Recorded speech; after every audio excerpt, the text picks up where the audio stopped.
Muy buenas tardes a todas, muy buenas tardes a todos. Doctor Alberto Rojas. Doctor Alberto, permítame decirle unas dos palabras antes de que usted de pronto abandone el recinto, que espero no lo haga. Por favor, los panelistas que me acompañen, señor ministro, nuestra querida procuradora delegada, adelante. Este panel tenemos 4 o 5 minutos. Lo pensamos desarrollar, está programado para que lo desarrollemos en 1 hora 30. Vamos a tratar de ser estrictos en el tiempo porque al doctor Alberto Rojas y a mí nos asisten cosas que parece nos unen.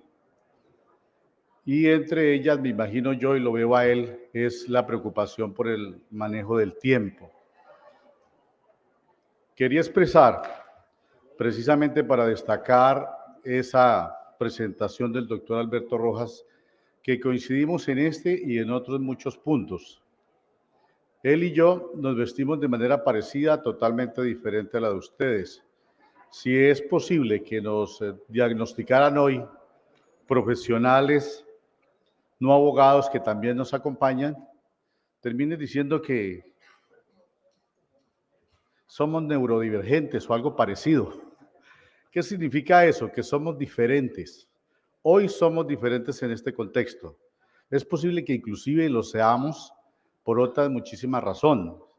Como cuando se hablaba esta mañana, alguien hablaba del síndrome de Asperger que muchos llevamos mínima o de manera profunda. Todas las personas tenemos algo que mostrar que hace parte de una condición humana particular. El diseño universal que habla precisamente la Convención de Discapacidad entiende que precisamente hay una, entre comillas, normalidad universal, pero que frente a ella hay que prever diseños particulares para tomar medidas de ajuste de aquellas personas de esta variopinta comunidad humana que no están en la misma situación que lo están las demás. Hemos dicho aquí y hemos escuchado cantidad de expresiones del lenguaje que me permiten sencillamente destacar y resaltar. Es cierto, totalmente cierto, como dice el doctor Alberto Rojas, el pasado aún nos acompaña, estamos en una época de transición. Los abogados entendemos que el derecho es una evolución, como lo es la vida, como lo es la ciencia, como lo es la comunidad humana. Venimos de una situación, de un estado individualista de derecho, en donde era absolutamente obvio y entendible que precisamente aquellas personas que fueran diferentes, que no alcanzaran la medida que seguramente tenían los demás en su concepto de normalidad, fueran declarados interdictos, porque no eran iguales a los que supuestamente eran sus pares. Una visión absolutamente privatística del derecho se llevaba a la vida. Hoy en un Estado social de derecho tenemos que manejar un lenguaje totalmente diferente. Palabras afortunadamente ya han sido superadas, pero que aún siguen en boga. A mí también, doctor Alberto, como lo dice usted, me incomodan ciertas expresiones. Eso de hablar de exclusión, eso de hablar inclusive cuando no habla de invalidez y bueno, una serie de expresiones más que ya por fortuna hemos ido superando, es supremamente reprochable, es incómodo. Una sociedad humana que más pronto que lejos posiblemente va a tener que empezar a hablar de derecho de especie frente a otras especies inteligentes, y no estoy diciendo locuras, tendrá que razonar de qué manera seremos diferentes frente a otros. Y en ese sentido posiblemente tengamos que también tomar medidas de ajuste para podernos acomodar a una nueva vivencia, no sé, no solamente cuando hablemos de otros seres vivos, sino cuando hablemos de ciertos conceptos de biotecnologías que en 100 o un poquito más de años seguramente aflorarán a lo largo y ancho de este mundo. Por eso las medidas que tomamos hoy todas son de carácter temporal y tienen que ir hacia un estado de cosas nuevas, un estado social de derecho.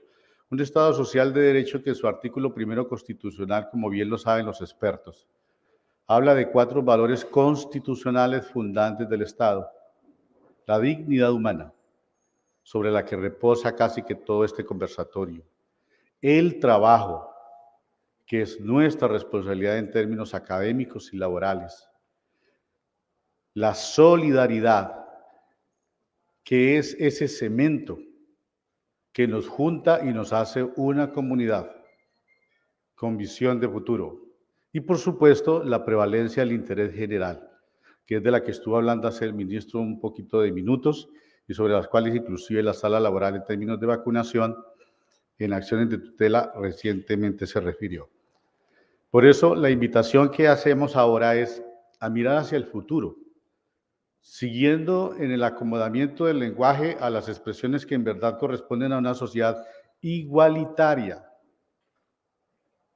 decantada sobre el concepto de igualdad, que se logró con ese Estado individualista de derecho como un principio rector, pero que no se llevó a mayor término, sino sencillamente en el campo jurídico del derecho civil, pero que hoy tenemos que darle verdad, alcance suficiente a un mundo de derecho social. Por eso hablamos de justicia social, por eso hablamos de equidad social y por eso nosotros hablamos en estas reuniones de derecho social. Ese es el lenguaje que se viene, ese es el lenguaje que se debe manejar. Y por supuesto, tenemos que entender que todos somos iguales, con independencia de las características o condiciones que particularmente nos asistan.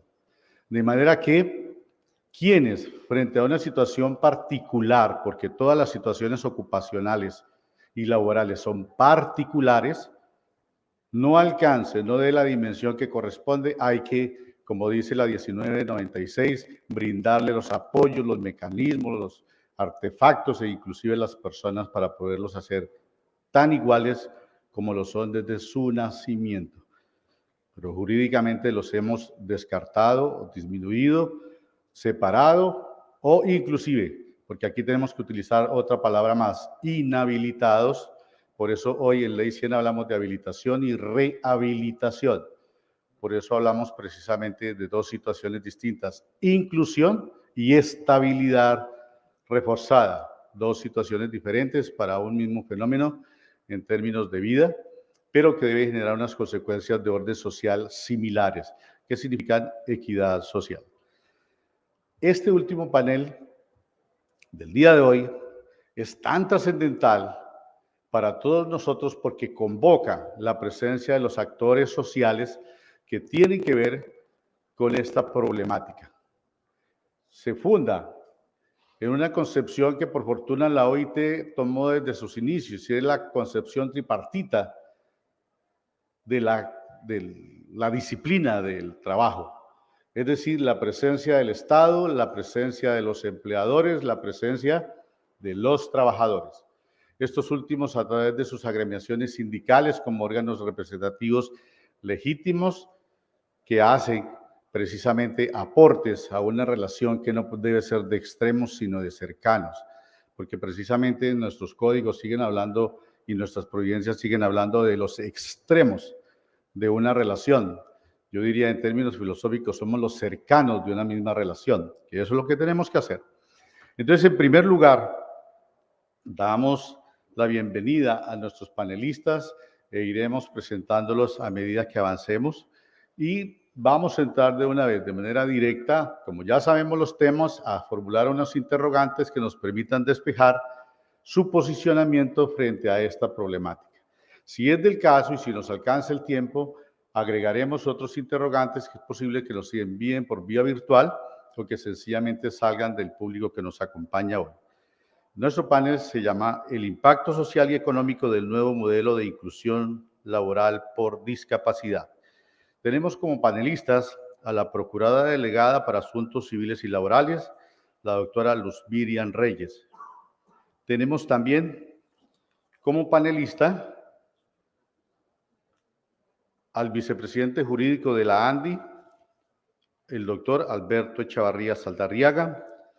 Tenemos a nuestro querido ministro de Trabajo, Ángel Custodio Cabrera Báez, y tenemos en representación de los sindicatos, de la organización sindical, a la directora del Departamento Jurídico de la Confederación de Trabajadores de Colombia, CTC, Carmen Natalia Niño Jiménez. Entonces, abreviando, vamos a formular los interrogantes inicialmente a nuestra Procuradora Delegada para Asuntos Civiles y Laborales.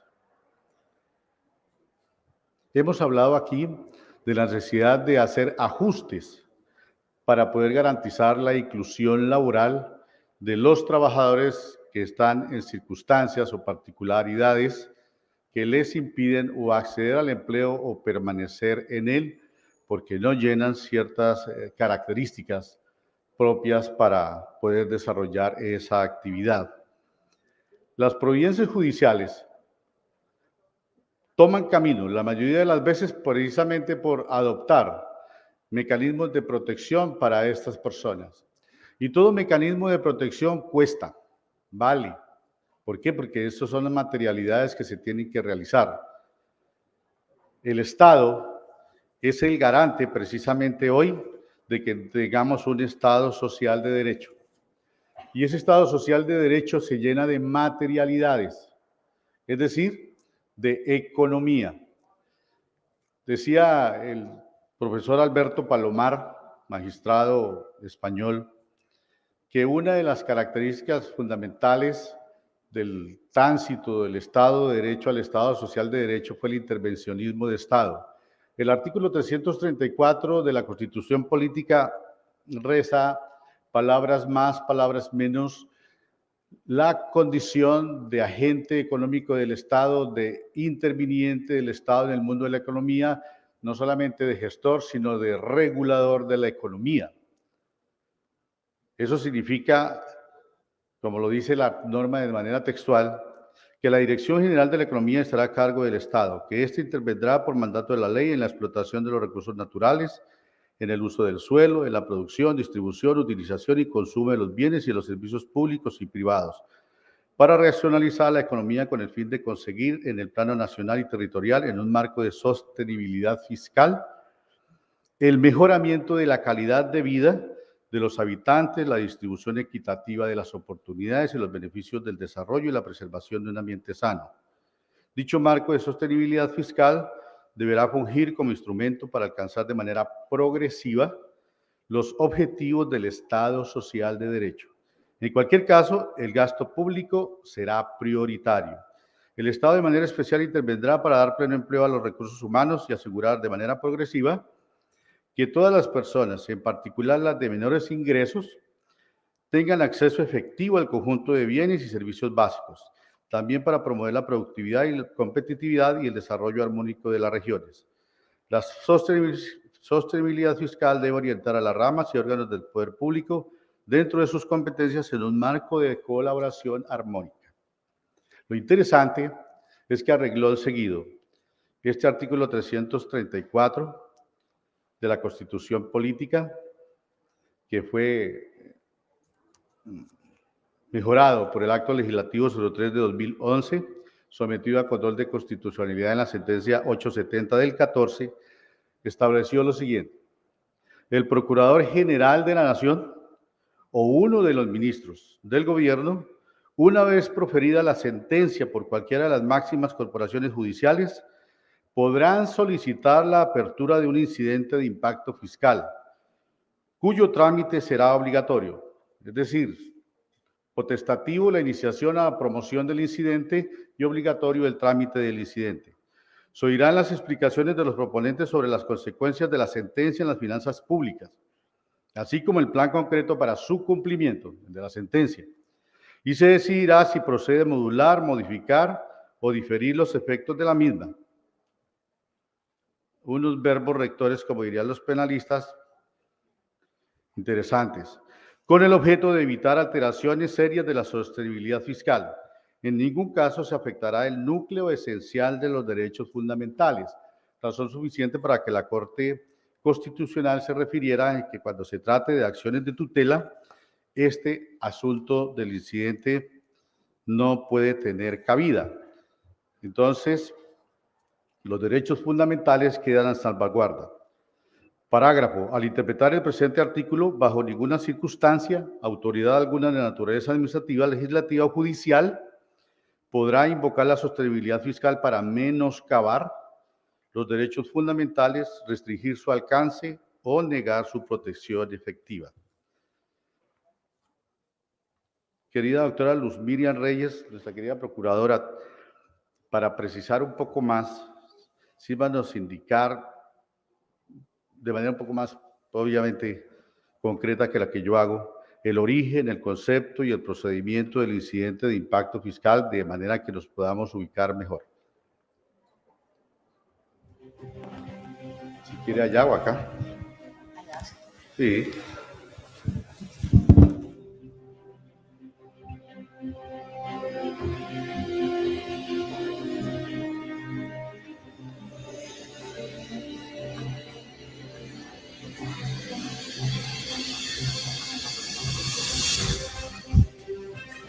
A nosotros, como ustedes escucharon a la doctora Margarita, nosotros contamos inclusive con gerente del COVID y entonces...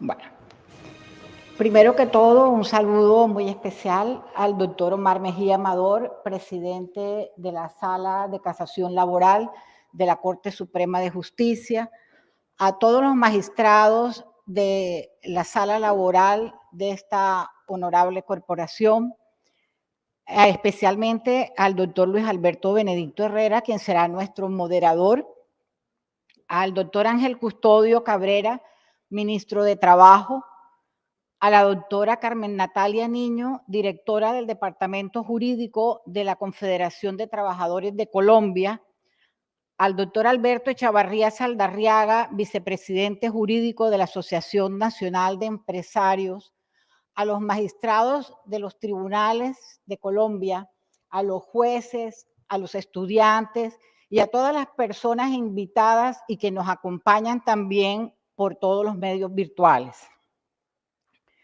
Me corresponde un tema muy preciso, como dijo el doctor, y es determinar el origen, el concepto y el procedimiento del incidente de impacto fiscal.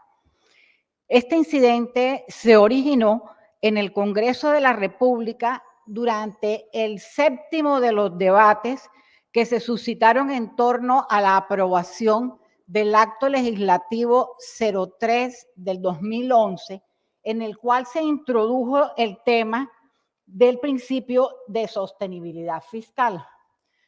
Tal como lo señaló el doctor Luis Benedicto, con este acto legislativo se modificó, además del inciso tercero, el inciso cuarto del artículo 334 de la Constitución Nacional, que prevé en principio que el Procurador General de la Nación, cualquier ministro del gobierno, podrá, una vez que se haya proferido una decisión por parte de las corporaciones tales como Corte Suprema de Justicia, Consejo de Estado, Corte Constitucional y Disciplina Judicial, que pueda causar un impacto en la sostenibilidad social, se podrá iniciar este incidente con el fin de que, oídas las explicaciones de quien lo propone, se pueda presentar un plan concreto para su cumplimiento y se decida si ese fallo se va a modular, modificar o a diferir sus efectos, con el objeto de evitar, repetimos, alteraciones serias a la sostenibilidad fiscal.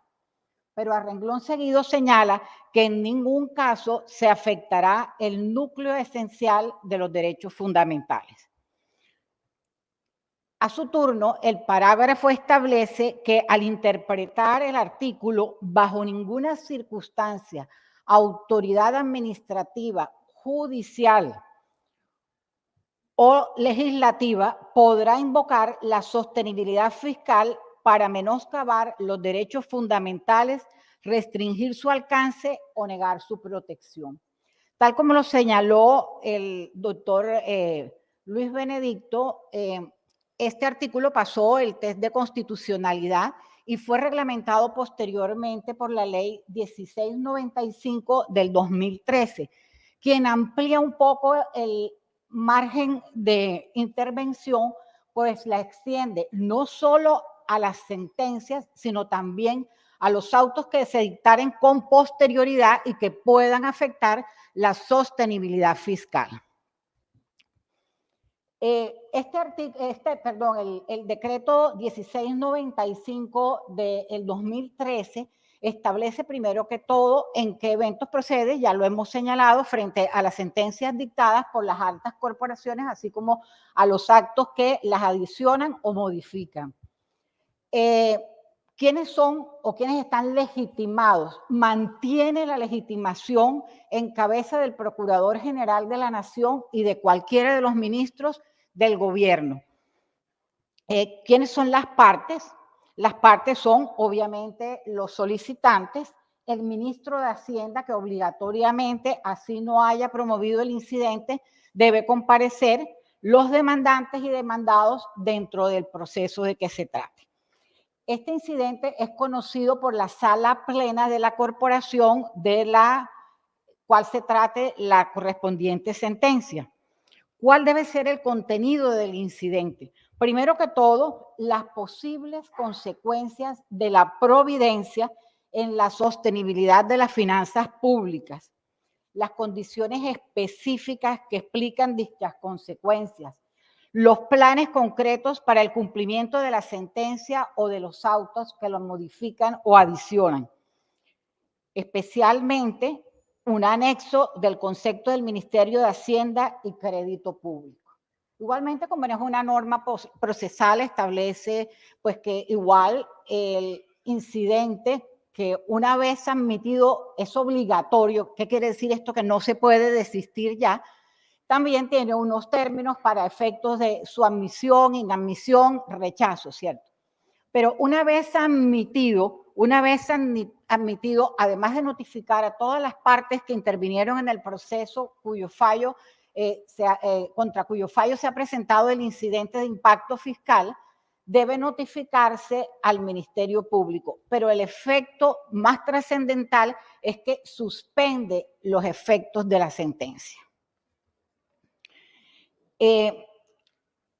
Una vez iniciado el trámite, cumplido con las notificaciones, hecha la sustentación del caso, se cita a una audiencia dentro del trámite en el cual se va a definir si va a prosperar o no el incidente. Cabe señalar que esta ley 1695 fue objeto de dos demandas de inexequibilidad. La primera de ellas fue la sentencia C-870 del 2014, cuyo magistrado ponente fue el doctor Luis Guillermo Guerrero, quien declaró condicionalmente exequibles los artículos 1, 2, 3, 4, 5 y 6, en el entendido que por existir reserva de ley estatutaria, la regla de procedencia allí dispuesta respecto del incidente de impacto fiscal no aplica en relación con las providencias proferidas en el marco de acción de tutela. Y que los autos a que se refieren son aquellos a través de los cuales, sin importar su denominación, se ajustan o modifican las órdenes de la sentencia o se adicionen unas nuevas con incidencia autónoma de materia fiscal. Ahora bien, es importante que la segunda sentencia contra esta ley tiene que ver con la demanda presentada contra el artículo 16, que fue declarado igual condicionalmente exequible en el entendido que no se podrán menoscabar los derechos fundamentales, restringir su alcance o negar su procedencia efectiva. No son muchos los ejemplos prácticos que tenemos. Tal es el caso que, de acuerdo a la investigación realizada, desde la creación del incidente de impacto fiscal, solo ha habido dos pronunciamientos de fondo. El primero de ellos fue en relación con el fallo condenatorio en contra del Distrito Capital por el derrumbe del relleno sanitario Doña Juana, en el cual el alcalde Mayor solicitó por parte de la Procuraduría General la intervención. No me quiero referir a los efectos muy a fondo, pero he de decirle que los hechos del derrame ocurrieron en 1997, que el trámite duró 15 años y que para resolver el incidente de impacto fiscal, el Consejo de Estado duró 2 años más. ¿Cuál fue el resultado definitivo? Que indexadas las obligaciones que tenía el distrito, fue mucho más lo que tuvo que cancelar y las personas tuvieron que demorarse más de 15 años esperando el pago de esas indemnizaciones. El otro fallo conocido fue uno de la Corte Constitucional contra la sentencia C492 del 2015, que ordenó la sustracción de las rentas de trabajo exentas en los métodos IMAN e IMPASE. Sentencia esta que tampoco obtuvo resultados favorables para los involucrados en el fallo, toda vez que cuando se decidió el incidente de impacto fiscal habían sido modificadas las leyes que regulaban el impuesto a la renta. Entonces, muchos han sido los intentos fallidos en la Corte Constitucional. El primero de ellos fue el relacionado con la sentencia C-101 del 2013, que ordenó a la Procuraduría General de la Nación iniciar el concurso para proveer en carrera los cargos de procuradores judiciales en el término de 6 meses. Este recurso este incidente fue declarado desierto toda vez que en su momento no se sustentó dentro de los 30 días a que se refiere la ley 1695. Los otros fallos, los otros incidentes promovidos no han llegado a un final feliz, bien, porque han sido rechazados de plano, porque se han presentado contra sentencias de tutela o por parte no legitimada, cuando tanto en el artículo 334 de la Constitución, nominal cuarto, como en el artículo primero de la ley 1695 de 2013, es muy clara que la legitimación la tienen exclusivamente el Procurador General de la Nación y cualquier ministro de despacho. Actualmente se encuentra en trámite incidente de impacto fiscal en el Consejo de Estado contra decisión sobre el trámite de cesantías parciales de docentes afiliados al Fondo Nacional de Prestaciones Sociales del Magisterio. Ya se encuentran citados para audiencia. Doctor, no sé si procede a hacerme otra pregunta o va a ser... Doctora Luz Miriam, escuchándola así, pareciera ser que el incidente de impacto fiscal pues no tuviera los alcances que en principio pareciera la norma quiso darle, es decir, como decimos a veces, no tiene los dientes suficientes. Y ya parece ser que los pocos que se han presentado, pues ese es el desarrollo que usted nos cuenta se ha dado. Para la temática nuestra, que precisamente muchas veces escuchamos, las decisiones judiciales producen una alteración para muchos de la sostenibilidad financiera de los sistemas, entre otras cosas del sistema de seguridad social.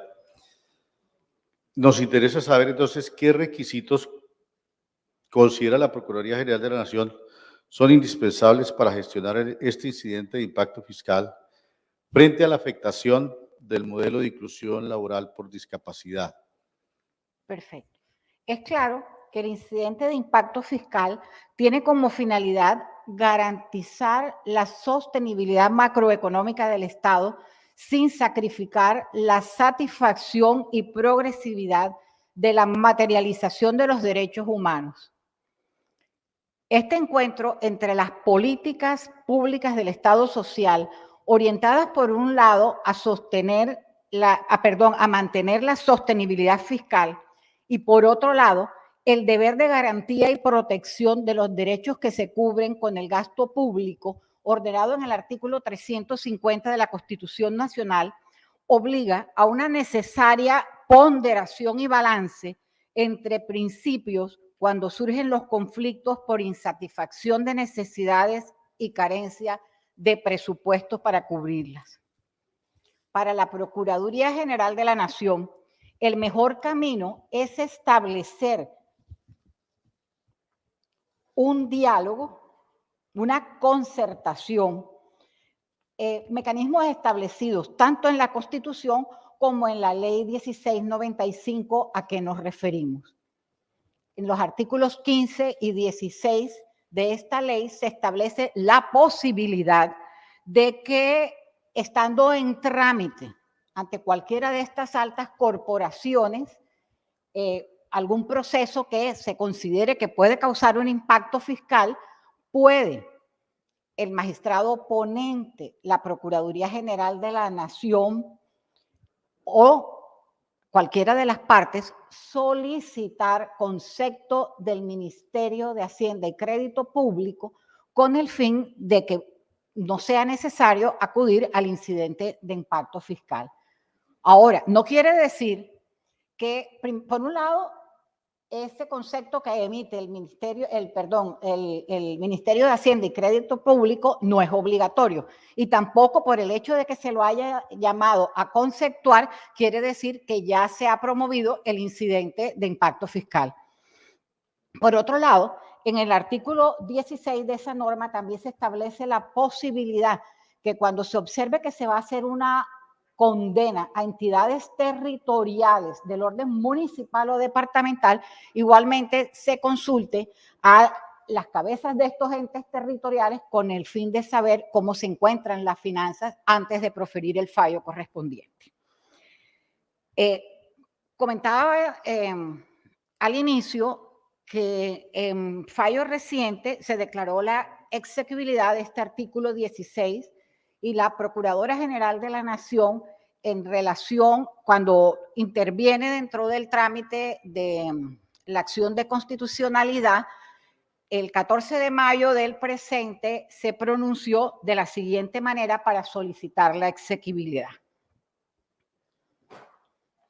Estimo que la expresión demandada corresponde a una clara manifestación de la colaboración armónica de los poderes públicos, en la cual el Congreso de la República promueve el diálogo entre las autoridades del Ejecutivo, del orden territorial y los funcionarios de la Administración de Justicia en relación con el impacto de sus fallos, sin afectar el poder de decisión de estos últimos, que se mantiene incólume.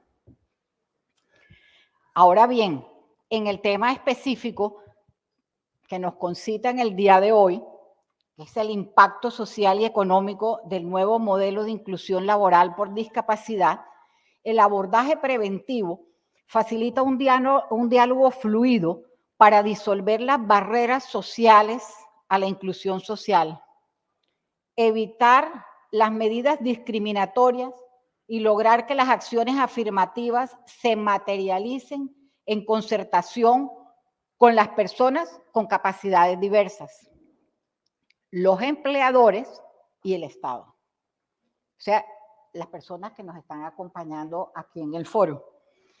En este ambiente dialógico va a tener un mayor desarrollo del modelo social previsto en la Convención Interamericana sobre los Derechos de las Personas con Discapacidad y al decreto de ley estatutaria 1618 del 2014, por medio del cual se reglamentó.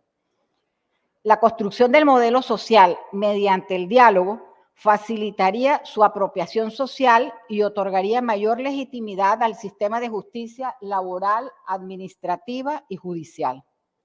La Procuraduría General de la Nación, como han escuchado en las dos intervenciones a la señora Procuradora General, dentro del ejercicio de sus funciones misionales de prevención e intervención en defensa de los intereses de la sociedad y en la protección de los derechos de las personas en situación de discapacidad, está comprometida con la implementación a fondo del nuevo modelo social y como ente de control continuará con el seguimiento en el cumplimiento de la política pública nacional de discapacidad e inclusión social y económica, así como con la Convención sobre los Derechos de las Personas con Discapacidad y en general el marco normativo en materia de discapacidad e inclusión social, que procuran la eliminación de las barreras que día a día estas personas encuentren en su trasegar,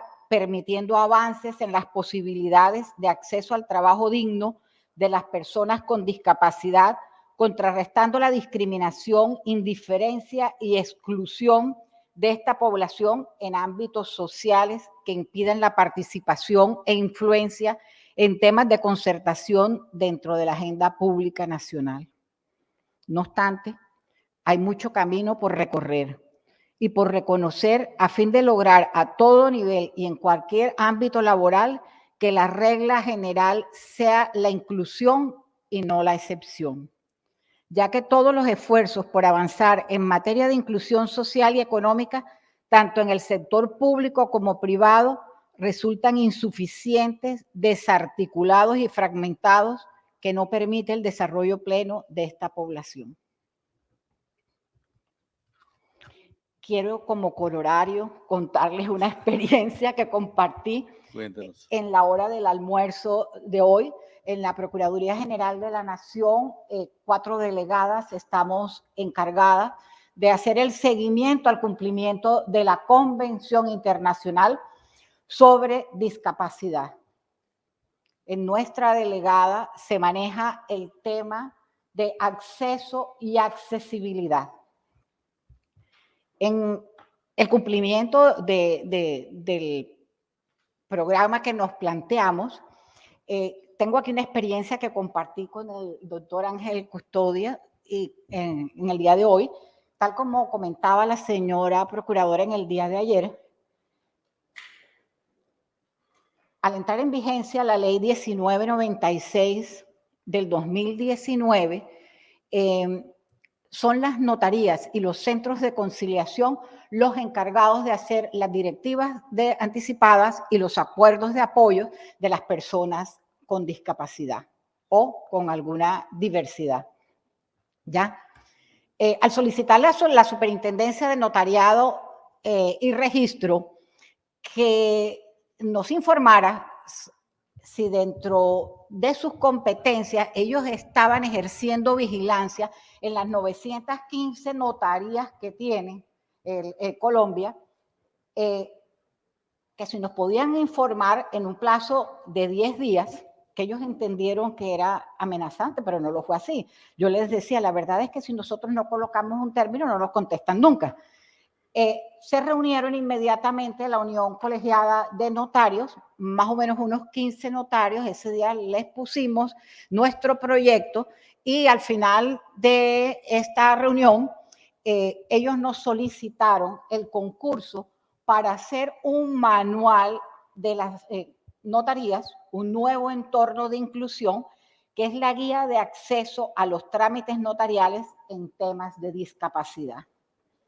Entonces, fíjense ustedes que la Procuraduría está pendiente, hacemos el seguimiento, presentamos informe semestral al Ministerio de Relaciones Exteriores y ahora el 18 tenemos una cátedra especializada con la Procuraduría de Familia, de Niñez y Adolescencia, precisamente para ir completando pues, la labor de este año en el tema de la discapacidad.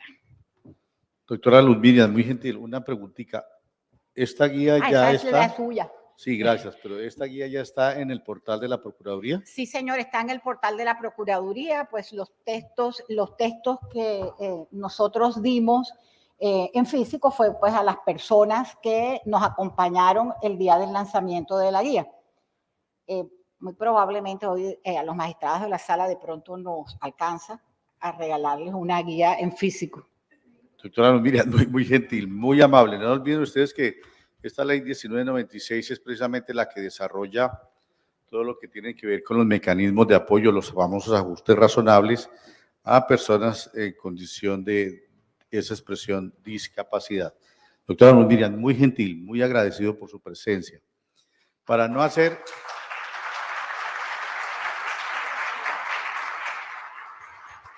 un paseo bugueño, pues hagamos un cambio.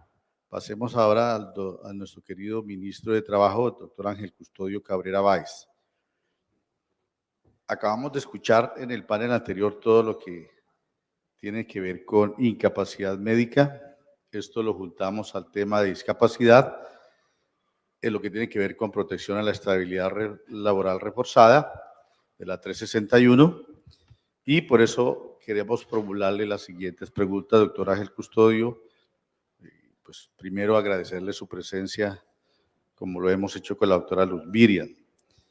Primera pregunta: ¿qué ha hecho el Ministerio del Trabajo para promover la vinculación laboral de las personas en condición de discapacidad? Adelante, por favor. Bueno, primero que todo, muy buenas tardes para todos en este excelente escenario en el cual estamos hoy convocados. Saludarlo a usted, doctor Luis Benedicto Herrera, expresidente de esta sala, y quiero saludar al actual presidente, al doctor Omar Ángel Mejía. Un cordial saludo a todos los magistrados y jueces que nos acompañan el día de hoy, y aquí a mis compañeros de panel, a las damas, a la doctora Luz Miriam, excelente exposición, sobre todo la tarea en el incidente fiscal. Le cuento una anécdota, doctor Luis Benedicto. Pregunten quién fue el ponente de la ley 1695. Le dejo esa inquietud, porque fue una discusión enorme en el Congreso de la República, y sobre todo después que la Corte incluyó los incidentes con la tutela. Inicialmente el Congreso lo había dejado a un lado. El tema del incidente fiscal fue muy complejo esa discusión, porque no era fácil decirle a todo el tema judicial, decirle, oiga, un momentico, cualquier sentencia, consulte al Ministerio de Hacienda. Eso no fue fácil, pero sin embargo es una realidad, pero la realidad es otra cosa. Al final, los fallos no han requerido un incidente fiscal fuerte. El tema de Bogotá lo conozco bien, pero yo creo que el mensaje, ¿cuál es? Trabajemos armónicamente. Las finanzas es de todos. Y perdone que me haya metido aquí en un momento, pero aproveché a echarme un comercial aquí. Bueno, a lo que vine. Bueno, listo. El Estado colombiano, en este caso el Ministerio de Trabajo, ¿qué está haciendo por la inclusión laboral?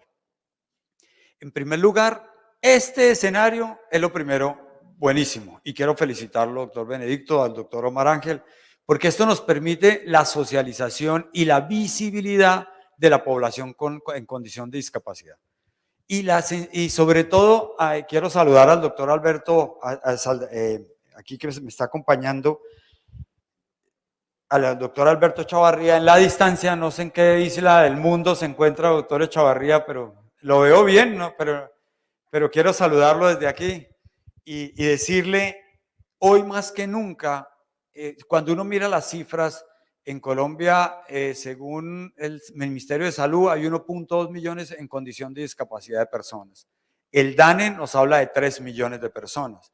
Entonces, esto significa que puede ser 2.3 personas del censo nacional o el 7% de personas en condición de discapacidad.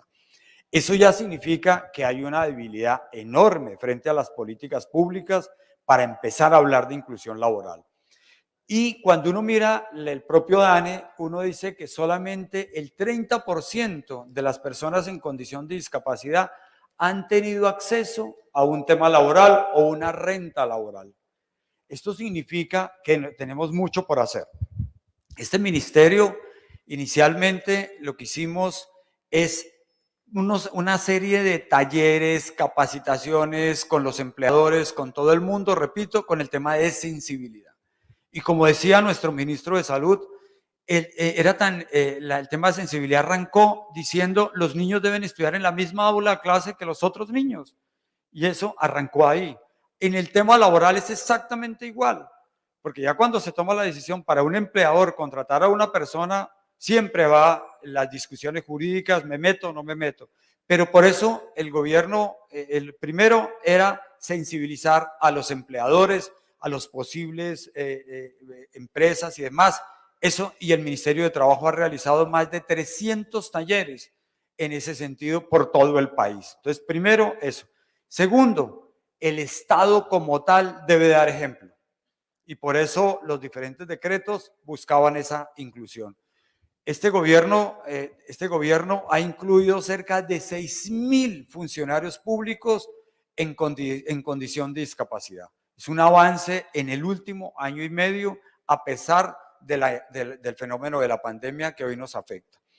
Hemos creado, por parte del Ministerio de Trabajo, tenemos la unidad del Servicio Público del Empleo. Se ha dedicado a tener esa condición y promover el empleo en todas las bolsas de empleo del país. Y a través de ese mecanismo hemos logrado incluir cerca de 9.000, 10.000 personas en el año 2021.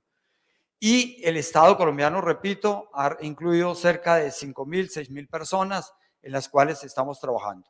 Lo otro es hemos venido implementando de una manera muy fuerte, y ya todos los empleadores de Colombia, en el proceso de cuando están en una licitación pública y cuando hay desempate, está el certificado de discapacidad. Y eso hoy la ley nos lo colocó a nosotros, pero no nos dio los elementos de verificación y demás, pero sin embargo hemos cambiado y en este momento estamos haciéndolo. Inclusive tuvimos unas dificultades enormes con la entrega de estos certificados. Es más, y lo digo aquí sin ningún temor, hemos encontrado temas de corrupción y demás en ese sentido y estamos tratando de acabarlos y demás. Hemos entregado entre el último año al actual, hemos entregado a cerca de 10.000 empresas en Colombia, han solicitado el certificado en condición de discapacidad para efectos licitatorios. ¿Qué estamos haciendo como ministerio? ¿Qué se pide para el certificado? Obviamente la certificación de la EPS, todo el tema médico respectivo, y tienen que estar vinculados a la empresa con un contrato de trabajo. Pero en estos procesos de verificación hemos encontrado que algunas personas contratan a personas con discapacidad y a los 2, 3 meses los están sacando. Entonces hemos creado vamos a crear toda una unidad especial. Nosotros tenemos el fondo FIBICOT, que tiene que ver con inspección y vigilancia y control, y en este momento le he solicitado al gobierno que me apoye con la creación de más inspectores de trabajo para efectos de verificar, y en este momento hemos logrado, estamos ya a punto de lograrlo con la verificación nosotros desde el Ministerio de Trabajo con el PILA, y vamos a pedirle al Congreso de la República que coloque, o sea, amplíe un poquito, porque simplemente es que esté vinculado, pero no dice cuánto tiempo. Entonces son esos temas, por eso, de sensibilidad y decir, oiga, un momentico, la discapacidad es en serio, tenemos que apoyar, y cuando tenemos ese número de personas que requieren el apoyo del Estado, tenemos que trabajar. Entonces, primero, el certificado de discapacidad está avanzando, ahí va, y funciona, y está, de alguna manera, está dando resultados. El otro tiene que ver con los incentivos tributarios. Las normas son muy claras. Contráteme personas en condición de discapacidad, y la deducción tributaria para efectos de impuesto de renta es del 200%. O sea, por cada 100 pesos que se le pague a ese trabajador en condición de discapacidad, el empleador puede deducir el 200% del impuesto de renta, y lo puede usar todos los años en los cuales tiene a esa persona. Entonces, mi querido doctor Luis Benedicto, estamos haciendo con los elementos que tenemos como tal, capacitación, sensibilización y todo lo que tiene que ver con llegar a todos los procesos de una sociedad que tiene que aceptar que existe esta situación. Y lo otro, una pregunta que antes se la hicieron al ministro de Salud. Nosotros hoy vamos a reglamentar teletrabajo, trabajo en casa y trabajo remoto. Son 3 leyes que se aprobaron por efectos de todo lo que estamos viviendo en el mundo y en Colombia. Y uno de los temas, sobre todo en teletrabajo, que tiene que ver con la entrega de los elementos de trabajo por parte del empleador.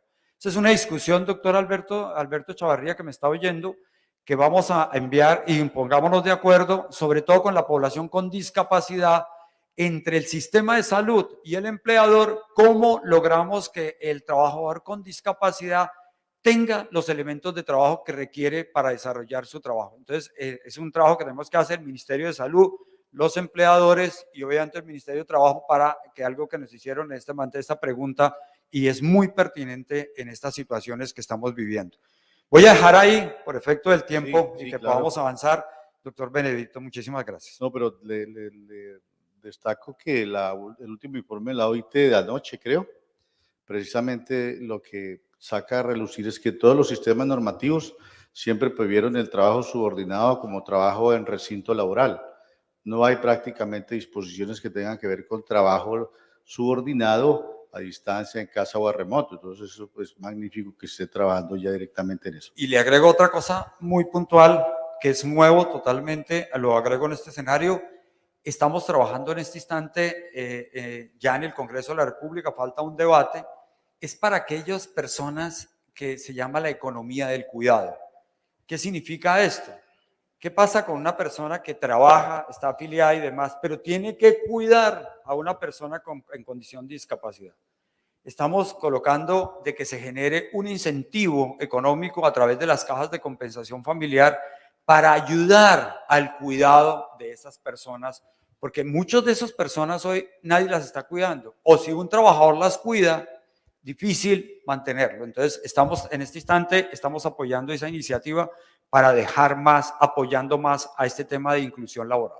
Gracias, ministro. Bueno, ya hablamos de vinculación, ahora hablamos de permanencia. ¿Con qué herramientas cuenta el Ministerio del Trabajo para proteger los derechos laborales de la población en condición de discapacidad? Bueno, aquí todo el Ministerio de Trabajo tiene que verse exactamente con los actores de este escenario, que es las Cortes. ¿Qué nos dice a nosotros? Pues la Corte Constitucional, obviamente la guía grande es la Ley 361 del 1997, el Ministerio de Trabajo, con base en esa norma, en el artículo 26 y demás, ha venido respetando todo lo que tiene que ver con las normas expedidas por las Cortes, sobre todo con la Corte Constitucional, y el Ministerio de Trabajo con la resolución 049 del año 2019, ¿qué hace? Entregarle todas las facultades a los inspectores de trabajo para que actúen. La Corte Constitucional ha avalado ese tema de que el inspector de trabajo es el garante, es el que tiene que ir a verificar, y sobre todo la norma específica en el sentido de que ninguna persona en condición de discapacidad puede ser despedida sin prácticamente tener la autorización del Ministerio de Trabajo. Y en esa tarea los inspectores de Colombia están para eso, son los garantes, tienen que verificar y sobre todo en lo que tiene que ver constatar los hechos. Obviamente, el inspector de trabajo no puede ir a tomar decisiones judiciales, para eso están las autoridades competentes, y en ese sentido vamos a seguir trabajando. Hay algunas situaciones en las cuales, de acuerdo a la evolución jurisprudencial y demás, ya vienen las discusiones, todas las discusiones laborales son individuales, y sobre todo en el tema de discapacidad. ¿Por qué? Porque una población un trabajador en condición de discapacidad le cancelan su contrato de trabajo, no es por ser simplemente por ser trabajador con condición de discapacidad, puede haber otros elementos en los cuales muchas veces se discute y demás, pero para eso estamos. Entonces, la respuesta muy concreta lo hacemos a través de la jurisprudencia, como lo ordena la Corte Constitucional, obviamente con el respeto de nuestra Corte Suprema y demás, pero sobre todo lo que tiene que ver con nuestra decisión de respetar los derechos, y a través de los inspectores de trabajo hacemos la inspección y vigilancia, y hemos recibido cerca de unas 1.300 solicitudes de despidos y se han venido verificando y se han tomado las mejores medidas. El Ministerio de Trabajo ha sido el más garante para eso y lo reflejan las decisiones de los diferentes inspectores de trabajo. Doctor Ángel Custodio, muy gentil, señor ministro, muy agradecido.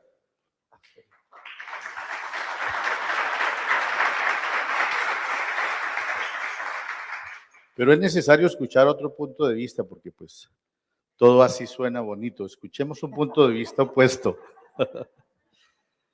Tenemos a la doctora Carmen Natalia Niño Jiménez. Yo no voy a recordar toda la hoja de vida de nuestros panelistas, que es pues superabundante. Sencillamente voy a recordarles que es la directora del Departamento Jurídico de la Confederación de Trabajadores de Colombia, CTC. El diagnóstico de los sindicatos frente a la protección de la estabilidad laboral reforzada por discapacidad o incapacidad médica amerita hacer reflexiones. Entonces, doctora Natalia, pensando en eso, he considerado oportuno que nos cuente lo siguiente. ¿Cuáles son los principales obstáculos para la inclusión y permanencia laboral de personas con discapacidad y qué acciones afirmativas deben realizarse para la generación y protección del empleo en condiciones dignas y demás derechos conexos desde la vista de la agremiación sindical? Bueno, muy buenas tardes, señor magistrado Luis Benedicto Herrera. De parte de la Confederación de Trabajadores de Colombia, CTC, del presidente Luis Miguel Morantes y el comité ejecutivo, le enviamos un caluroso y fraternal saludo a la señora procuradora, delegada para Asuntos Civiles y Laborales, al señor ministro Ángel Custodia. Para el doctor Alberto Chavarría también un saludo muy especial y pues claro, todas las personas que se encuentran presentes en este recinto, jueces, magistrados y pues los representantes y delegados de todas las entidades públicas y privadas. Pero también quiero dar un saludo muy especial a quienes por las diversas plataformas nos ven, los y las trabajadoras, porque pues esto en sí hace parte del ejercicio que seguramente va a llegar al terreno de garantizar sus derechos. Ustedes son la razón de ser de este conversatorio y pues esperamos que todas las reflexiones, que todas las discusiones que se puedan o que resulten de este conversatorio pues pueda atender sus realidades. También a todas las personas desempleadas que seguramente al ver este conversatorio van a tener una luz de esperanza de cambio de sus realidades. Entonces, pues la CTC realmente resalta y aplaude este tipo de encuentros donde participan los diversos actores que son claves en la construcción de un país que se acerca a las necesidades de su población, pero que también se prepara para atender los múltiples desafíos y los retos que hoy por hoy tenemos en el mundo laboral. Pero también que reconoce, ese país que reconoce cuáles han sido esos modelos y esas prácticas que han traído consigo históricamente tantas desigualdades y tantas injusticias.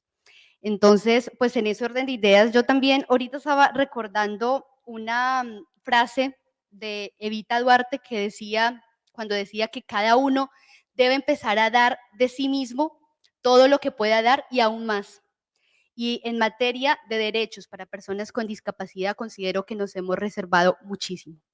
Las múltiples barreras comunicativas, las barreras también actitudinales, legislativas, normativas, han de cierta manera restringido que las personas con discapacidad puedan tener acceso a empleos dignos, puedan tener acceso a la inclusión laboral.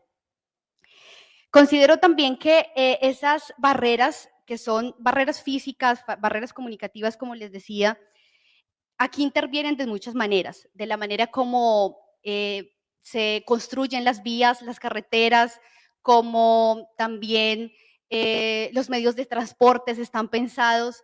Y creo y considero que frente a esta situación, no solamente relacionados con los sitios de trabajo, sino también con todo el entorno que rodea a una persona desde su mismo nacimiento, desde su niñez, cómo acceden a los servicios de educación de calidad, cómo acceden también a los diferentes servicios de seguridad social integral para atender esas readaptaciones o esa atención médica en salud que se requiere muchas veces desde su niñez. Y no solamente desde las ciudades, sino también desde nuestros municipios, de nuestras zonas rurales. Yo soy de un municipio maravilloso, hermoso de Togüí, Boyacá, y es impresionante ver las brechas de desigualdad que si las ciudades tienen hoy por hoy tantas desigualdades, en las zonas rurales es mucho peor la situación. Entonces, es una reflexión que también quiero traer acá de pensar en la ruralidad y de cómo implementamos todas estas buenas iniciativas hacia esas personas que tienen peores situaciones de acceso. En las universidades también, y en fin, en todo el entorno que pueda responder adecuadamente al cumplimiento de un proyecto de vida. Porque pues actualmente muchas no están diseñadas al nivel que deberían estarlo en pleno siglo XXI, y eso hay que decirlo. La participación también en la construcción de las políticas públicas y las decisiones que se toman desde los diferentes organismos públicos, porque si bien la rama legislativa, la rama ejecutiva y la rama judicial trabajan de manera independiente, en estos temas tiene que trabajar de manera articulada, porque nada nos sirve que la rama judicial, mediante sus decisiones y su jurisprudencia, garantice y ampare unos derechos, mientras el legislativo tramita proyectos de ley que no están bajo los estándares de lo que hemos venido hablando en este importante panel y en este importante evento sobre la Convención para los Derechos de las Personas Discapacitadas, que no atienden esos estándares, pero por otro lado, que el gobierno en sus políticas públicas no tenga en cuenta a los actores sociales. El diálogo social es un camino que hemos insistido importante para poder atender estas necesidades, y por eso, insisto, se tiene que trabajar de manera articulada entre las diferentes ramas del poder público. También encontramos barreras desde los mismos requisitos exigidos por las empresas para la búsqueda de sus perfiles asociados a estereotipos sociales que son excluyentes y que consideramos también desde ahí se tienen que revisar, o hacer comparativos injustos de productividad entre trabajadores con discapacidad y trabajadores sin discapacidad.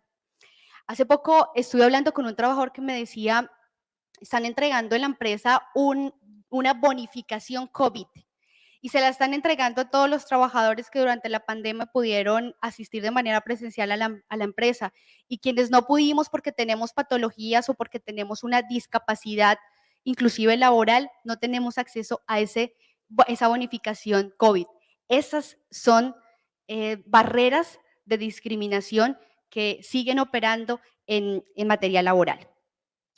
Bueno, y estaría estupendo que las ciudades puedan adaptarse, las leyes también se puedan adaptar, pero si las personas no se adaptan, no estamos haciendo nada y de nada nos sirve. Y con esto yo digo las personas quienes estamos tratando directamente con las personas con discapacidad, y creo que somos todos, los inspectores, los magistrados, los jueces, los sindicalistas, aquí somos todos los que participamos en esta dinámica.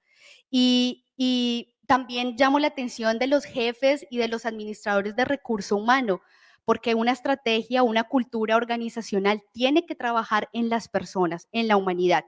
Y no es que veamos la decisión de darle trabajo a una persona con discapacidad como un hecho compasivo o que son unos superhéroes.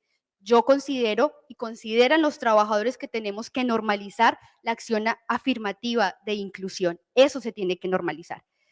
Pero bueno, de algo sí estoy segura, y es que esa decisión de involucrar a los trabajadores con discapacidad en el ámbito laboral, en el mercado laboral, sí cambia la vida de esa persona, cambia la vida de la sociedad, cambia la vida del futuro de nuestro país e impacta en la economía de este país. Respecto a la permanencia, bueno, acá no solo se trata de estar vinculado mediante un contrato de trabajo o que pues tengo que cumplir la ley y es un criterio meramente formal, sino aquí es de darle valor al trabajador y la oportunidad de crecimiento dentro de las empresas. No es que los voy a sentar porque pues es una persona con discapacidad, lo voy a sentar en una silla porque no tengo qué más hacer con esa persona. Eso también vuelve invisibles a los trabajadores. Y también otra situación importante, el cumplimiento de las recomendaciones médicas, que muchas veces no se da, y esto pone en detrimento el estado de salud física de los trabajadores, pero también el estado emocional y psicológico de los trabajadores. Hoy en día es como un tabú ir al psicólogo, es un tabú ir al psiquiatra, y eso impide que las personas con discapacidad intelectual o emocional puedan atender su situación de salud, a asistir, a preguntar, a buscar ayuda. Y creo que eso también la sociedad tiene ese paradigma. Doctor, ya para terminar, y creo que es muy importante hablar, no quiero tomarme el tiempo, pero ya considero que la estabilidad laboral reforzada es un elemento especial de protección de los derechos de las personas y no me puedo pasar sin decirlo. Y es que la aquí la Corte Suprema de Justicia ha establecido como ese precedente que opera solo para los trabajadores con una limitación moderada del 15%.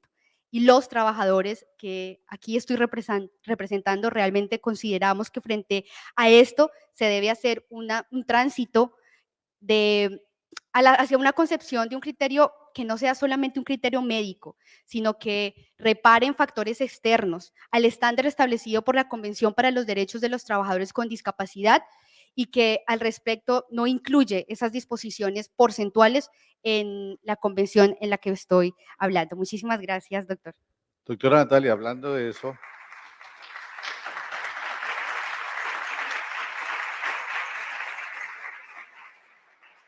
nosotros los jueces generalmente trabajamos la casuística y exponemos decisiones donde siempre pensamos que acertamos. Esa es la tarea nuestra. Pero es bueno a veces escuchar historias de esas que no llegan inclusive a los estrados judiciales, que en situaciones como estas de pronto son chocantes o bochornosas. Por la brevedad del tiempo, quiero que sencillamente nos cuente una que usted considere casi que emblemática del posicionamiento de las asociaciones gremiales en esta temática. Bueno, son muchas, me gustaría como contar tantas historias, pero pues claro, respetando el tiempo, sí considero importante hablar de 3 cosas y que nos ha dejado la pandemia. Nos dejó la pandemia situaciones que no se pueden volver como normales. Y a esto hablo de que si bien existen medidas, por ejemplo, como el horario flexible, muchos trabajadores con discapacidad que los llaman a trabajar el día lunes, usted tiene que trabajar 10 horas, un trabajador con ciertas dificultades de salud o con discapacidad, aunque el martes tiene que trabajar solo 7 horas y media, lo que hizo ya el día lunes desgastó y afectó enormemente su salud.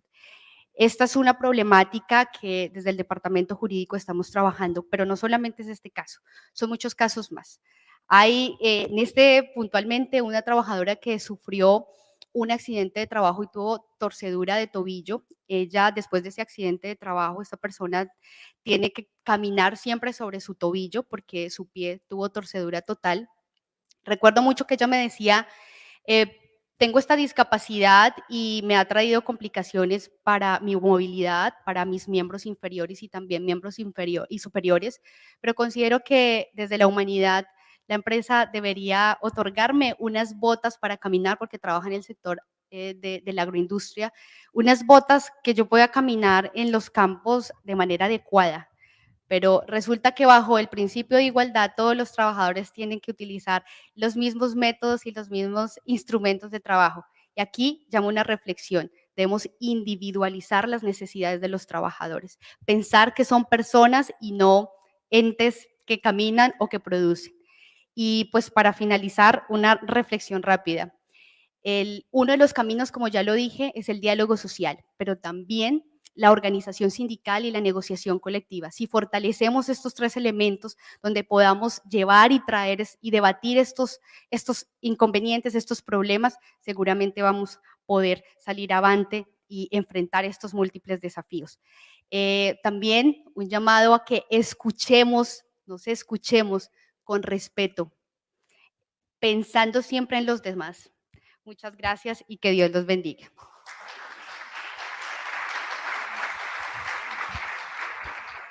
Doctora Natalia Niño, muy gentil, muy agradecido por su presencia. Usted sabe que la Sala Laboral de la Corte Suprema de Justicia, pues anticipadamente ha hecho eco de sus palabras.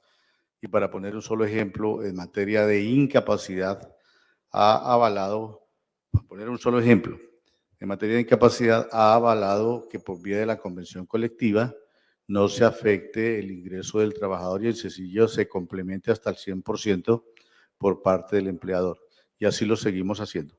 Muy gentil, muy amable.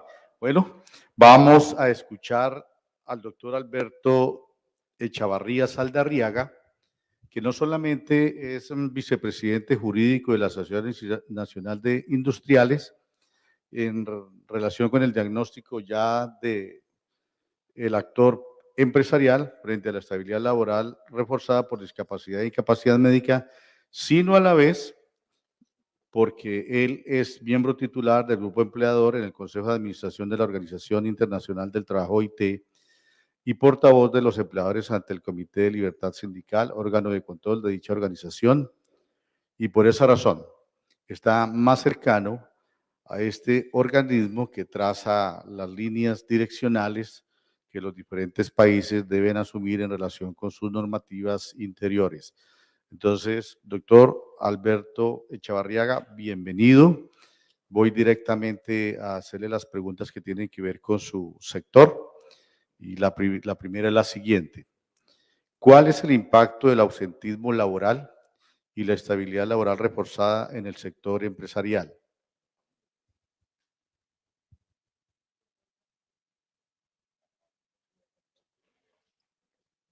Pues doctor Luis Benedicto, es un gusto poderlo saludar. Igualmente a los demás panelistas en este evento. Igualmente hago un saludo especial al doctor Omar Mejía, presidente de la Sala Laboral de la Corte. De igual manera, pues quiero extender a todos los participantes y aún a quienes están oyendo virtualmente este evento. Les ofrezco disculpas por no estar con ustedes, pero precisamente estamos terminando la sesión del Consejo de Administración de la OIT y esto hace que no esté ni siquiera en el país. Pero no he querido dejar de tener esta participación con ustedes porque es fundamental contar con una posibilidad de dar nuestra visión en esta perspectiva tan interesante. Más con todos los preámbulos que ustedes han presentado. Analizar los elementos financieros que tienen las decisiones de carácter jurídico son trascendentales. Y particularmente el mundo empresarial refleja mucho ese concepto, porque el mundo empresarial administra los recursos y genera nuevos recursos a través de la dinámica que hacen las empresas. Las empresas son instrumentos precisamente para la generación de riqueza y generación de bienestar, también de trabajo. Y por eso es que este evento es tan relevante. Yo, contrario a lo que han expuesto los demás en temas que son más estrictos desde el derecho y estamos precisamente en mayoría con abogados, voy, contrariamente, decía, a presentarles unos datos financieros, datos económicos, recogidos precisamente de nuestra sociedad. Desarrollado el trabajo. Y voy a pedir precisamente que me colaboren en la mitad de la dificultad que significa estar a la distancia y no ver ni siquiera la presentación, pero pediría que podamos ver después de la pregunta en la presentación la parte correspondiente a lo que nosotros recogimos en una encuesta. Es una encuesta que hicimos con 190 empresas altamente representativas, generadoras de empleo y altamente influyentes dentro del tamaño de la economía colombiana.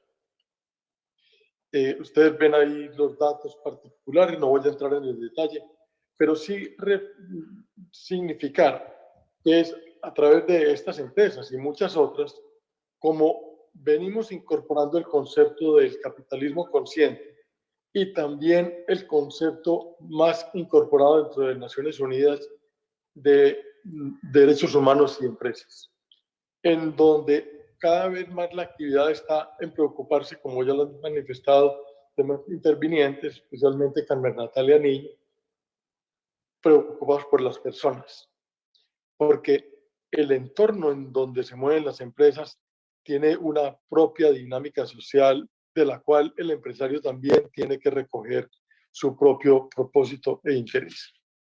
Y es por eso que entonces desarrollamos ahí una acción expedita para desarrollar estas actividades.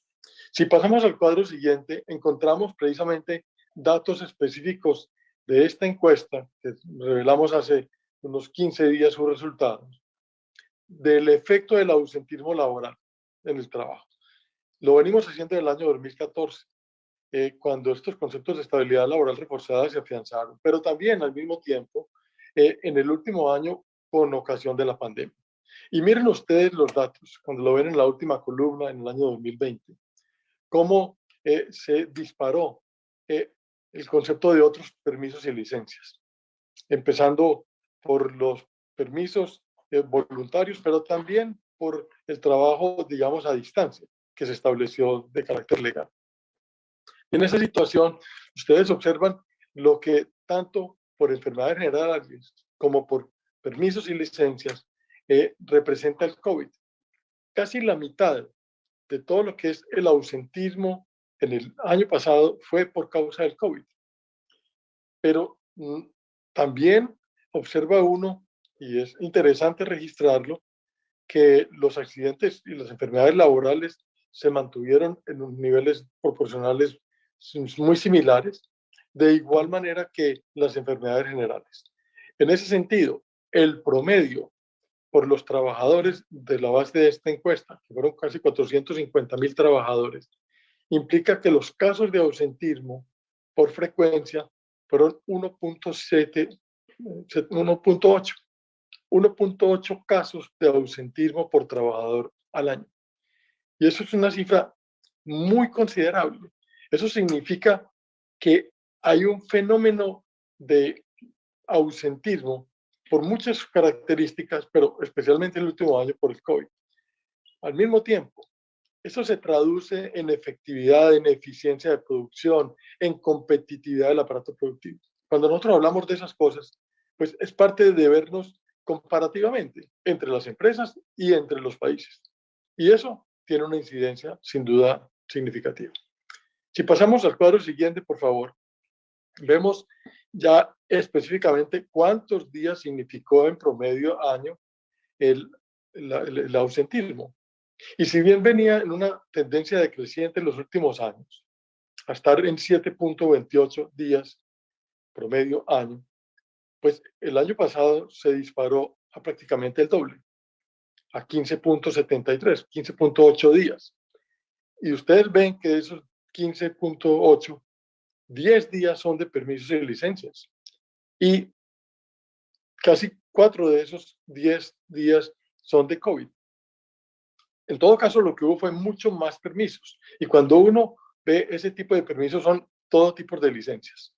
De las que ustedes conocen, desde los códigos hasta las que son simplemente situaciones de estrés, ansiedad, dificultades que tuvo el aparato productivo colombiano el año pasado y particularmente reflejado en sus colaboradores, en sus trabajadores.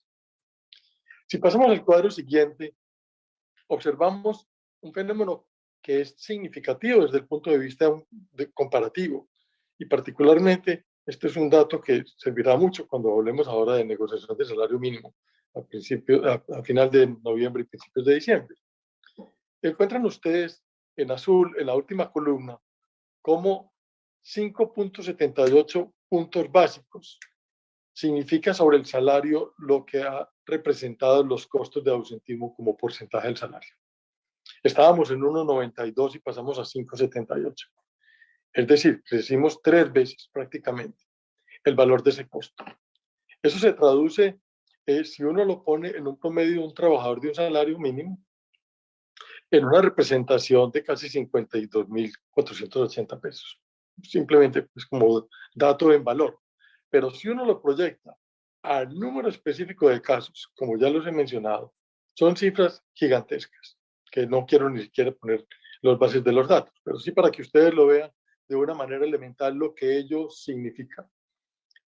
Un trabajador hoy en Colombia significa, desde el punto de vista de la erogación financiera para un empleador, independientemente de su tamaño, un costo de 68.2 pesos más por cada 100 que vale el salario.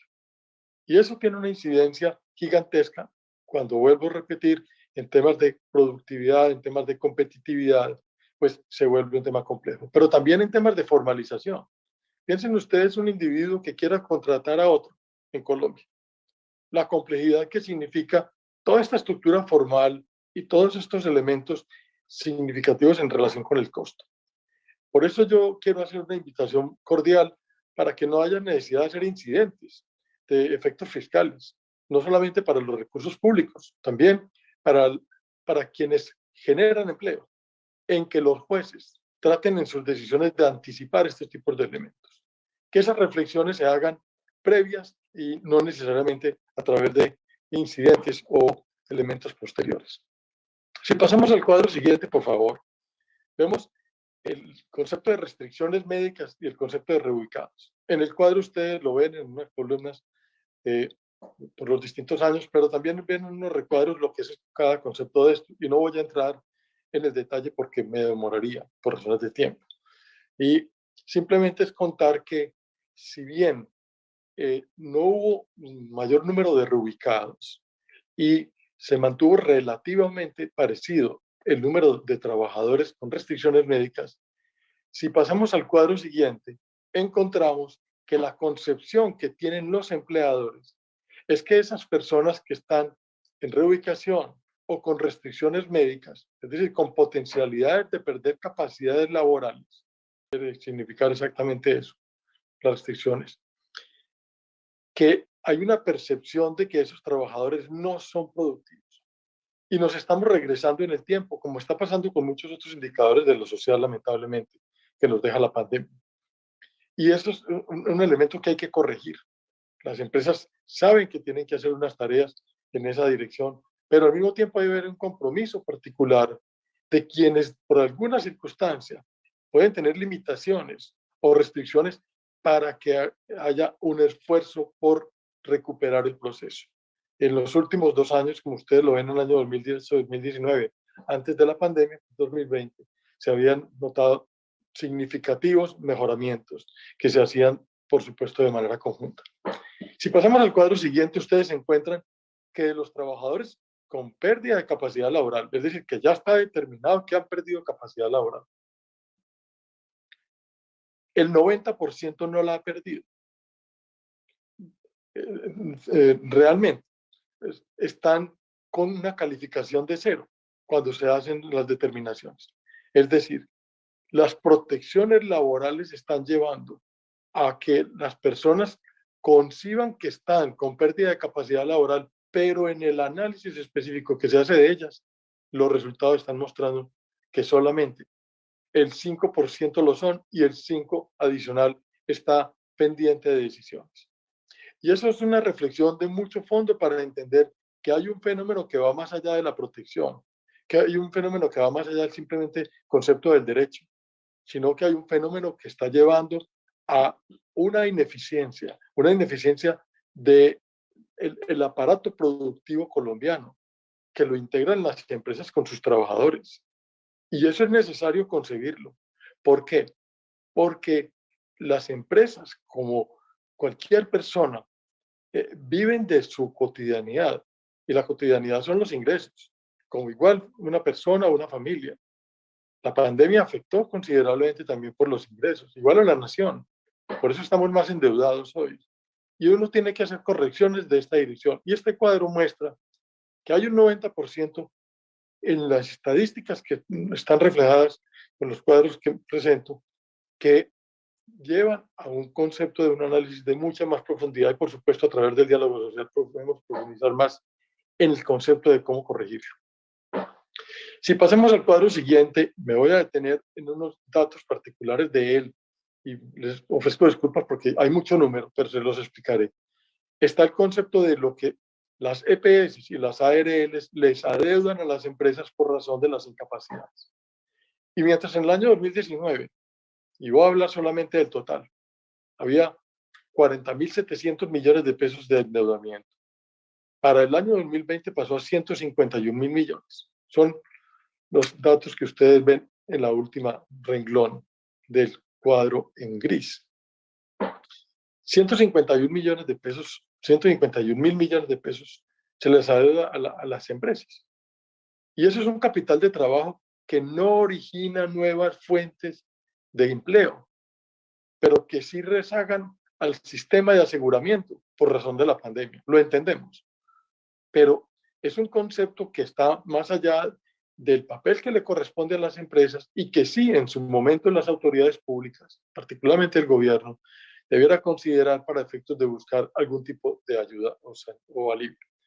En la parte azul de abajo no voy a entrar en el detalle, pero está lo que esto significa desde el punto de vista de costo financiero. Es decir, si uno esa plata la pudiera poner en un CDT, ¿cuánta rentaría? En otras palabras, es la pérdida de eficiencia productiva de los recursos que no fluyen adecuadamente y que se congelan en los distintos eslabones del sistema de la seguridad social. Y esos temas son importantes que como jueces y magistrados ustedes los conocen. Por último, mencionar conclusiones. Yo ya las he destacado, están en estas columnas, si vemos en el cuadro siguiente, donde están las conclusiones, pero fundamentalmente destaco que todas las licencias y los permisos fueron los que más fueron los elementos que generaron los incrementos de ausentismo laboral el año pasado. Y particularmente también mencionar que los casos de COVID fueron significativamente más representativos. El 63% de los casos fueron por esa razón, y es la primera vez en toda la serie hecha desde el año 2013 en donde encontramos que supera precisamente a los aislamientos obligatorios o a las licencias y permisos no remunerados o remunerados. Entonces, obviamente es un factor que distorsiona. Por último, mencionarles que el promedio de un trabajador estuvo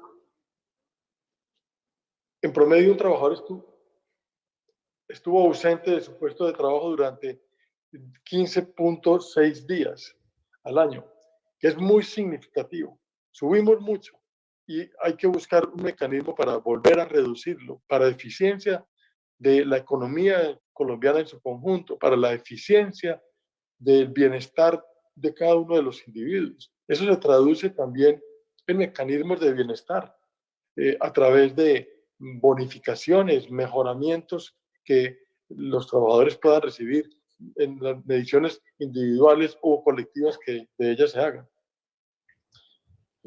Tal vez dejo ahí la base de las conclusiones abiertas para que ustedes puedan entonces acabarlas de leer, porque dejo para esto la presentación. Le agradezco mucho al auditorio y quedo pendiente de cualquier intervención o de preguntas adicionales. Gracias. Doctor Alberto.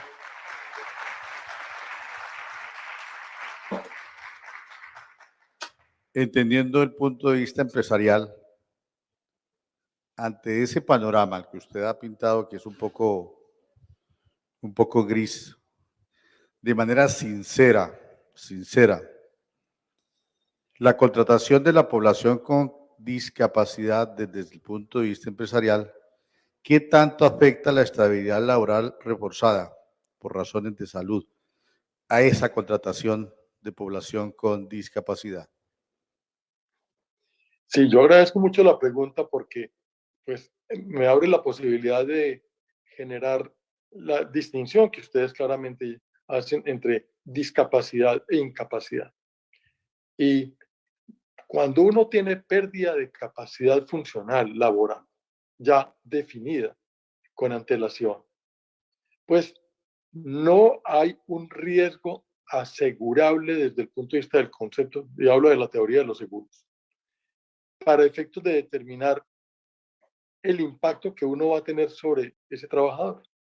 Y pongo un ejemplo. Trabajadores que tienen pérdida auditiva, obviamente están con limitaciones y con pérdidas funcionales, pero pueden desarrollar su actividad laboral sin deteriorar el oído, porque ya no oyen. Y cuando uno quiere proteger ese concepto que estaba concebido desde el inicio de la relación laboral y que no tendrá impacto posterior, el hecho de generar protecciones a ese trabajador por esa circunstancia, obviamente significa desde la visión empresarial algo que no tiene sentido, porque hablando, como lo plantearon inicialmente, de las igualdades, y yo más que hablar de las desigualdades, hablo de las diversidades. Hay diversidades.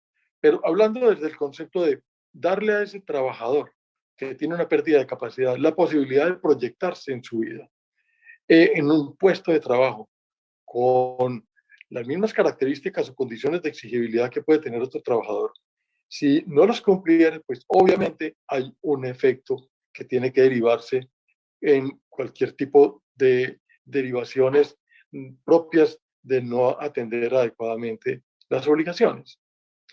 Dar ese tipo de estructuras es complejo, pero al mismo tiempo hay unos cuadros adicionales que por razones del tiempo yo los voy a dejar, pero sí quería significar que hay altos niveles de, digamos, de necesidad de inclusión. En la asociación venimos hablando mucho de eso. Tenemos programas particulares de inclusión social, pues, a personas vulnerables. Y las personas en condición de discapacidad son personas vulnerables. Son unos porcentajes importantes en la población colombiana, unos con mayor condición que otra. Nosotros podemos decir que desde la encuesta que estaba mencionándoles, 2 de cada 100 trabajadores son contratados en condiciones de discapacidad en las empresas. Pero hay dificultades. Hay dificultades sin duda, ¿por qué? Porque esos conceptos de protección tan reforzados, lo que crean en su momento también son procesos de selección adversa. Y eso hay que cuidarlo. Nosotros particularmente pregonamos la línea de buscar las condiciones de acceso, por supuesto, con igualdad, porque está bajo el concepto que mencionaba yo de capitalismo consciente y empresas y derechos humanos en su mejor sentido, y con debida diligencia, con plena atención, pero al mismo tiempo con la dificultad de encontrar que personas en condición de discapacidad no tienen un buen nivel de educación.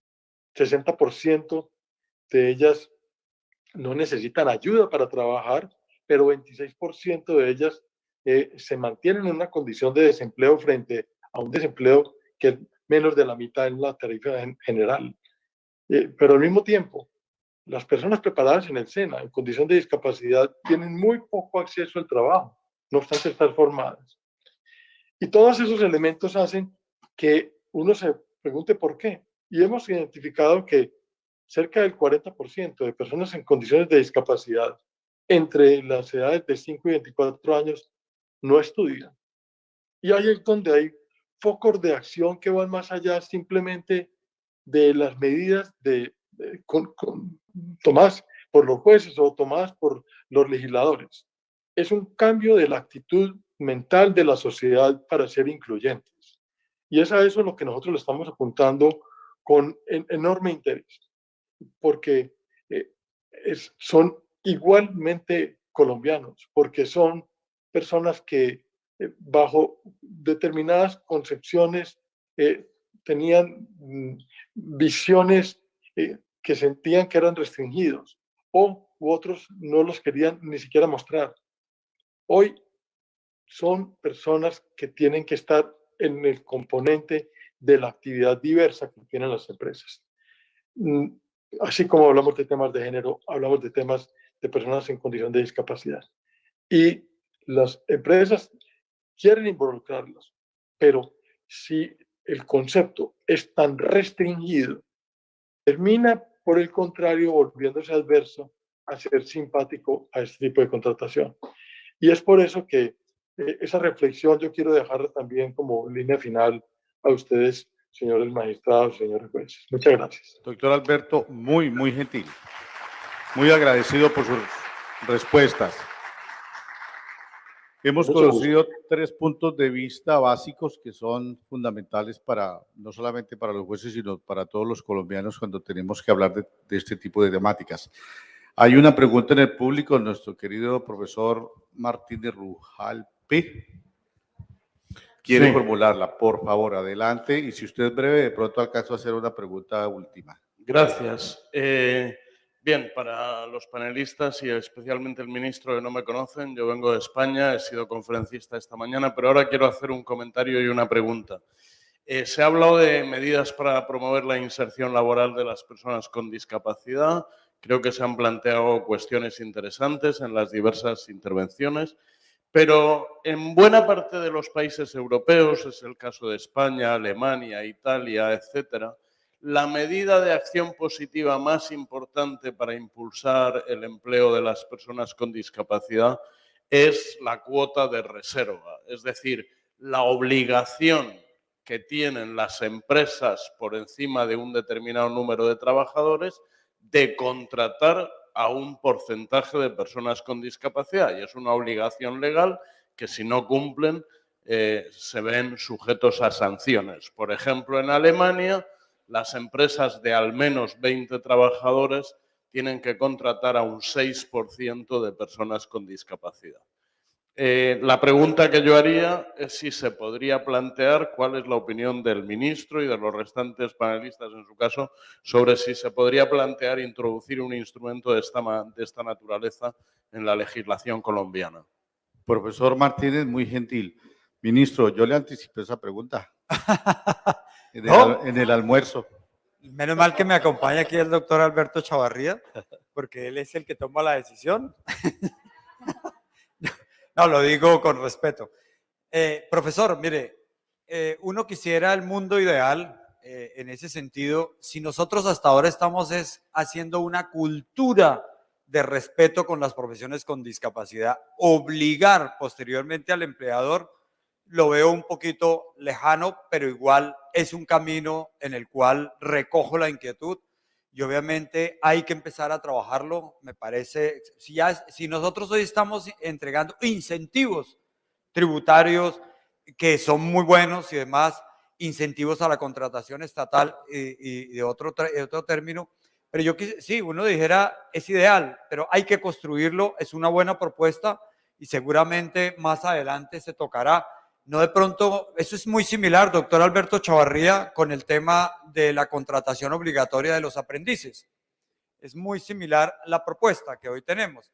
Entonces, cada propuesta que se haga, siempre hay que mirar el impacto laboral y demás. Pero yo creo que cuando haya una sensibilidad, cuando haya más capacitación y formación para el trabajo en esa población, lo podemos hablar, y yo creo que en eso, en este escenario de cortes y de temas de más donde se toman decisiones, por eso dije al comienzo de esta charla que esto que estamos acá hoy es clave, porque aquí estamos los que tomamos decisiones y es muy importante.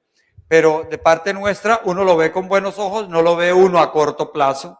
Hay que trabajar muchísimo, insisto, en primer lugar, educación y formación para el trabajo, que sé que las personas de esa manera, y trabajar conjuntamente con los diferentes empleadores, que sé que lo están haciendo. Hay empresas europeas que estuvieron en Colombia donde estaban dentro de sus condiciones hacerlo. Yo creo que podemos avanzar, y doctor Chavarría, yo creo que complementeme, lo comprometo aquí a ayudarme en esta respuesta. Adelante, doctor Alberto. Muchísimas gracias y agradezco mucho la pregunta, porque me parece que me da lugar a hablar un poquito más del concepto que ya mencionaba de empresas y derechos humanos. Las empresas están comprometidas cada vez más con ese concepto. Desde el ámbito de las empresas más grandes, lo venimos trabajando para incorporarlas con las cadenas de valor, en las empresas medianas y pequeñas. Por supuesto, la implementación, en la misma medida que la cadena va bajando, se vuelve compleja. Ya en la pregunta hablaba, o el comentario hablaban de empresas de 20 trabajadores para arriba.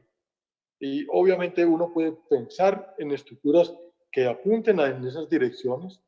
Se viene haciendo de manera voluntaria. Hay procesos de carácter inclusivo que impulsamos desde la misma Asociación Nacional de Empresarios. Pero de igual forma, pensar en ir incorporando cada vez conceptos vía ley en donde generen mayores estructuras de costos. Cuando la productividad no es buena, generan distorsiones en esos ámbitos. Y por eso esto lo podemos evaluar en la misma medida en que los procesos de mejoramiento de nuestra propia capacidad productiva lo hagan. Muchas gracias. Gracias, doctor Alberto. Una última pregunta, entonces, para terminar. A mí me genera cierta preocupación todo lo que está pasando, inclusive en este conversatorio, desde dos puntos de vista. Uno desde el lenguaje y otro desde el diseño normativo convencional. O sea, es entendible que el diseño normativo convencional se sustente de una óptica normalmente de países en unas condiciones muy diferentes a las nuestras. Hablamos de inclusión laboral. Siempre nos referimos a relaciones subordinadas de trabajo. Ese es el segundo tema, nuestro lenguaje. No hablamos de una inclusión ocupacional. Nosotros tenemos una realidad cerca del, bueno, las cifras oficiales casi siempre que están un poquito lejanas de las realidades, del 60% de informalidad en este país. ¿De qué forma nosotros podemos llevar una norma convencional, como es esta Convención de Protección y Derechos de Personas con Discapacidad, al plano no solamente de la inclusión laboral, sino la inclusión ocupacional? Lo digo por una angustia de orden personal, porque uno no puede asegurar equidad social, que es en última la que busca este Estado social de derecho, si uno hace esas disecciones. De manera que lo que yo entiendo, en última, lo que se debe perseguir desde el concepto normativo es la inclusión social. De manera que nos hemos quedado apenas dentro de nuestros conceptos particulares, localizados, locales, en una porción muy reducida de personas que están en una situación particular, que como decimos algunos, termina siendo chocante respecto de todos ustedes que son la normalidad. Entonces, no sé de qué forma, y seguramente, ministro, usted tendrá algo que decirnos, podemos hacer extensiva esa aplicación de protección. ¿Por qué? Porque solamente nos estamos refiriendo a inclusión laboral, no hablamos de inclusión ocupacional y menos aún hablamos de inclusión social. Doctor Benedicto, usted está tocando uno de los puntos en los cuales siempre uno quisiera ir mucho más allá. Todas las normas laborales es para la gente que tiene un contrato de trabajo. Y por eso cada vez que se agrega un costo laboral, termina ese empleador mandándolo a la informalidad. Por eso cuando el doctor Echavarría protesta de alguna manera con los costos laborales, yo a veces le digo, quiero unirme a ese tema, porque eso es lo que estamos viendo hoy. Uno cuando tiene 21 millones de personas ocupadas y solamente, bueno, el dato de hoy aumentó hartísimo. En el 2019 teníamos 10.067.000, por efecto de la pandemia, estoy hablando de personas formalmente que cotizan en pensión. En el 2019 teníamos 10.067.000 y antes de la pandemia tuvimos 9.100.000 y empezó la pandemia casi 9 millones. O sea, perdimos 1 millón de personas por efecto de la pandemia. Pero hoy, gracias a la reactivación económica y todo ese ímpetu que hoy tienen los empresarios y la inversión, estamos llegando, el tema del PILA que tengo hoy es 10.050.000, o sea, estamos llegando al año 2019. Entonces estamos diciendo del 60% de informalidad vamos a pasar al 55% de informalidad. Estamos incentivando el mercado laboral con todos los instrumentos financieros posibles por parte del gobierno nacional y de este ministerio, subsidiando el empleo para que el empleador tenga la oportunidad, oiga, contráteme a la gente, yo le ayudo a pagar sus costos laborales, sobre todo en una respuesta a los jóvenes con un 25% de un salario mínimo, e inclusive lo ampliamos a personas mayores de 28 años, y con el 10%, mujeres 15%, conservamos el PAEF, o sea, para que manténganme la nómina, para evitar que me caigan en el mercado informal. Desafortunadamente, la pandemia, ¿qué hizo? ¿Quiénes son los primeros que salen cuando hay una cuarentena o cierre total de la economía? El formal, los empleadores hicieron un esfuerzo enorme, los que tenían caja. Los pequeños empleadores sacaron a las personas. Así yo haya dicho públicamente, no me puede despedir a nadie.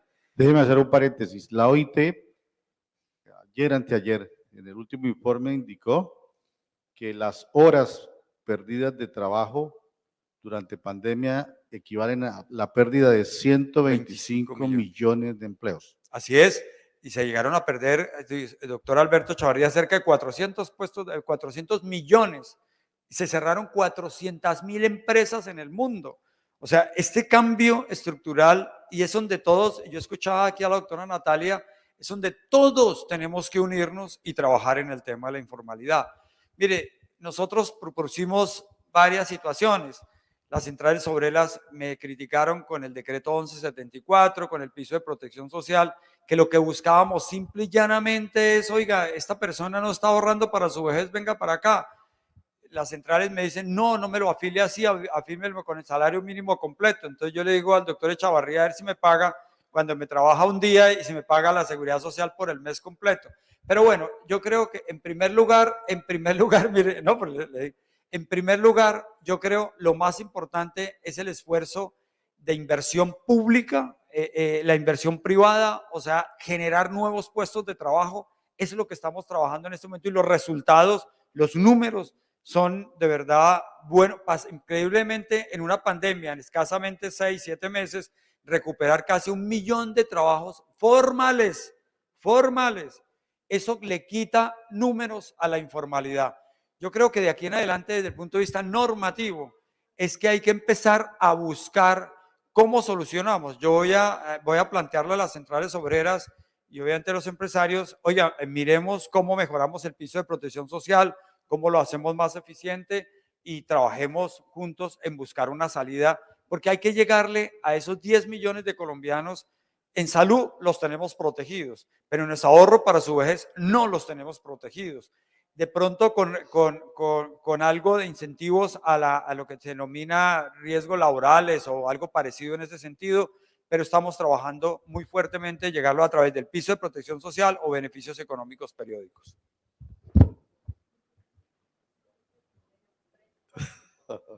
Ahora sí. Si me lo permite, señor magistrado, quisiera decirle algo al profesor de la pregunta anterior. Bueno. Profesor, yo creo que los empresarios son los que se pierden. Detrás de una silla de ruedas puede haber un genio. Detrás de una persona que quizás tiene dificultades de visión, hay sabiduría. Hay muchos talentos de una persona con discapacidad. Entonces, quería decir solo eso, se lo pierden ellos. Y segundo,